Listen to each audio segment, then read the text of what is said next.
Pulau Jawa yang telah lama menjadi persimpangan perdagangan dan pertukaran budaya telah menjadi saksi dari berbagai peristiwa penting sepanjang sejarahnya. Salah satu peristiwa penting tersebut adalah kedatangan Islam secara bertahap berabad-abad sebelum kebangkitan Demak yang mengubah wajah budaya dan agama di pulau ini. Para pedagang dari Gujarat dan berbagai penjuru dunia Islam membawa agama mereka ke pelabuhan-pelabuhan di pesisir Jawa, memperkenalkan ajaran dan praktik Islam kepada penduduk setempat.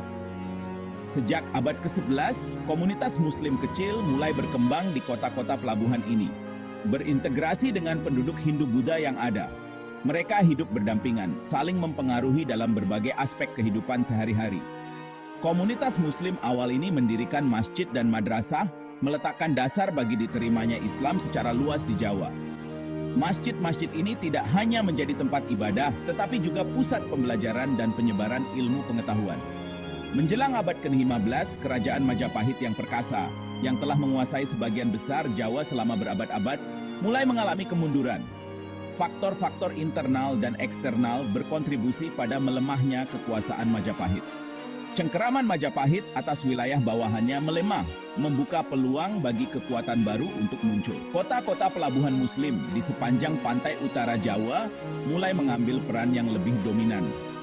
Di antara kekuatan yang bangkit ini adalah beberapa kota pelabuhan Muslim di sepanjang pantai utara Jawa. Kota-kota ini berkembang pesat berkat perdagangan yang makmur dan pertukaran budaya yang intens. Kota-kota ini yang terletak strategis di sepanjang jalur perdagangan penting menjadi kaya dari perdagangan dan menarik para cendekiawan, pedagang, dan tokoh agama dari seluruh Nusantara dan sekitarnya. Pertukaran ini memperkaya budaya dan memperkuat posisi Islam di Jawa. Di antara pusat-pusat pembelajaran dan perdagangan Islam yang berkembang pesat ini, kota Demak yang terletak di pantai utara Jawa yang subur muncul sebagai kekuatan utama. Demak menjadi pusat politik, ekonomi, dan budaya yang penting.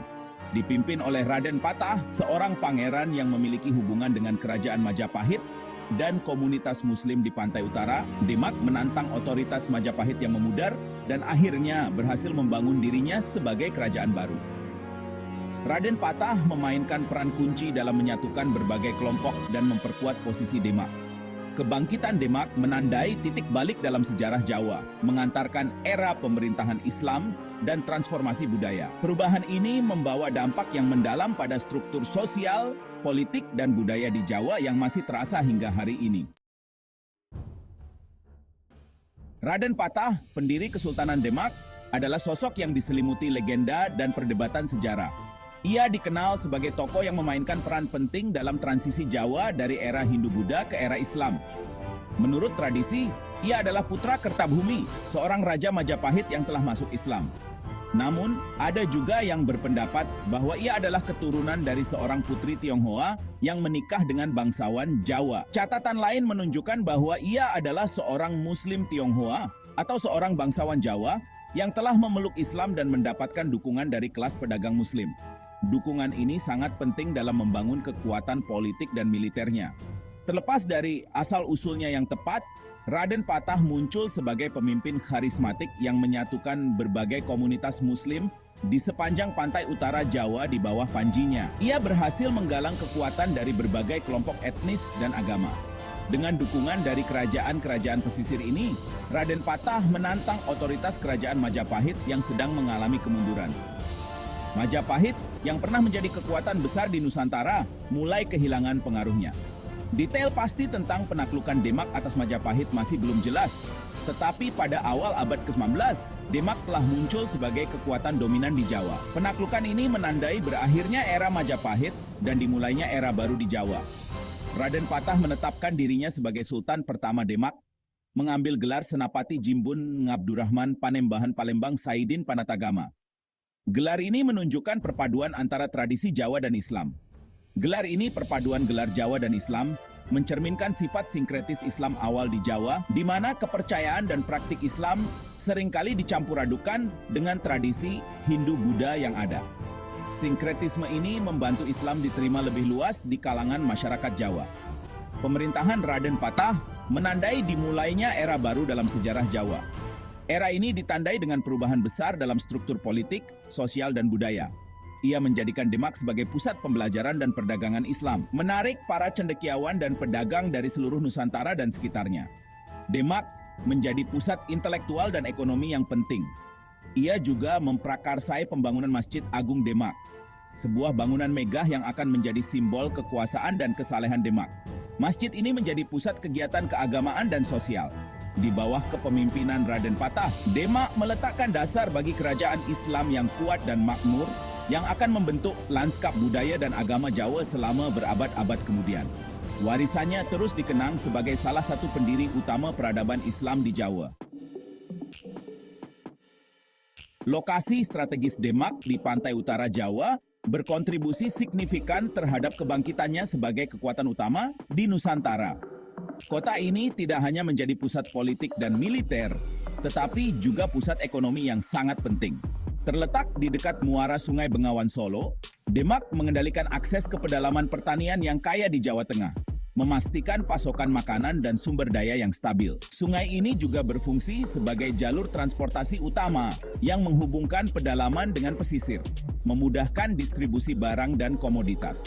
Lokasi kota ini juga menempatkannya di jantung jaringan perdagangan maritim di kawasan itu, menarik para pedagang dari seluruh Asia Tenggara, Tiongkok, India, dan Timur Tengah.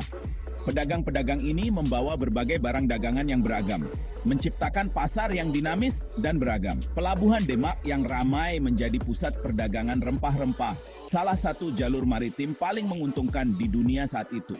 Rempah-rempah ini sangat dicari di pasar internasional, menjadikan Demak sebagai pusat ekonomi yang makmur. Cengkeh, pala, fuli, dan lada dari Maluku yang dikenal sebagai kepulauan rempah-rempah melewati pelabuhan Demak menghasilkan kekayaan yang besar bagi kesultanan. Kekayaan ini memungkinkan Demak untuk membangun infrastruktur yang kuat dan mendukung perkembangan seni dan budaya. Selain rempah-rempah, Demak juga memperdagangkan komoditas berharga lainnya, seperti beras, tekstil, keramik, dan kayu. Barang-barang ini tidak hanya penting untuk perdagangan lokal, tetapi juga untuk ekspor, memperluas jaringan perdagangan Demak ke luar negeri. Perdagangan yang berkembang pesat ini tidak hanya membawa kekayaan, tetapi juga ide-ide baru, teknologi, dan pengaruh budaya ke Demak, semakin memperkaya suasana kosmopolitan kota. Pertukaran budaya ini memperkuat posisi Demak sebagai pusat intelektual dan budaya di Nusantara. Para penguasa Demak menyadari pentingnya mempertahankan angkatan laut yang kuat untuk melindungi kepentingan maritim mereka dan memproyeksikan kekuatan mereka ke seluruh Nusantara. Angkatan laut yang kuat juga memungkinkan Demak untuk mengontrol jalur perdagangan dan memastikan keamanan wilayahnya. Mereka berinvestasi dalam membangun armada kapal yang tangguh, diawaki oleh pelaut dan prajurit yang terampil. Armada ini tidak hanya berfungsi sebagai alat pertahanan, tetapi juga sebagai simbol kekuatan dan prestise Kesultanan Demak. Angkatan Laut Demak memainkan peran penting dalam mengamankan jalur perdagangan kesultanan, menghalau bajak laut, dan memperluas pengaruh Demak atas pulau-pulau tetangga. Keberhasilan ini memperkuat posisi Demak sebagai kekuatan maritim utama di kawasan itu. Kekayaan yang dihasilkan dari perdagangan dan kekuatan angkatan lautnya memungkinkan Demak untuk mengkonsolidasikan kekuasaannya, mendanai kampanye militernya, dan memantapkan dirinya sebagai kekuatan dominan di Jawa abad ke-19. Dengan kekuatan ekonomi dan militer yang kuat, Demak mampu mempengaruhi politik dan budaya di seluruh Nusantara, meninggalkan warisan yang bertahan hingga hari ini.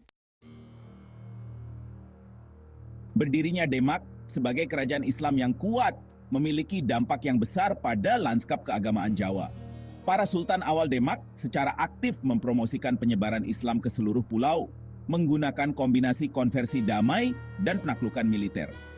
Mereka mengundang para cendekiawan Islam terkenal dari Timur Tengah dan berbagai penjuru dunia Islam untuk mengajar di masjid dan madrasah Demak, menarik para pelajar dari seluruh Nusantara. Para cendekiawan ini memainkan peran penting dalam menerjemahkan teks-teks Islam ke dalam bahasa lokal, membuat ajaran Islam lebih mudah diakses oleh penduduk Jawa.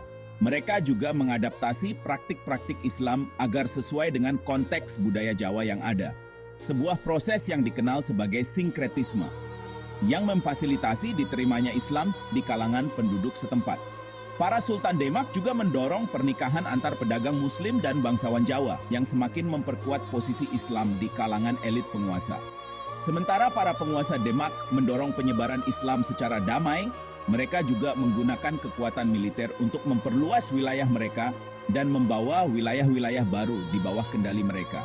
Mereka melancarkan ekspedisi melawan kerajaan-kerajaan tetangga yang menolak masuk Islam atau menantang otoritas Demak. Kampanye militer ini yang seringkali dipimpin oleh laksamana dan jenderal yang terampil menghasilkan penaklukan wilayah-wilayah penting di Jawa dan pulau-pulau lainnya yang semakin memperluas jangkauan pengaruh Demak dan berkontribusi pada penyebaran Islam ke seluruh Nusantara.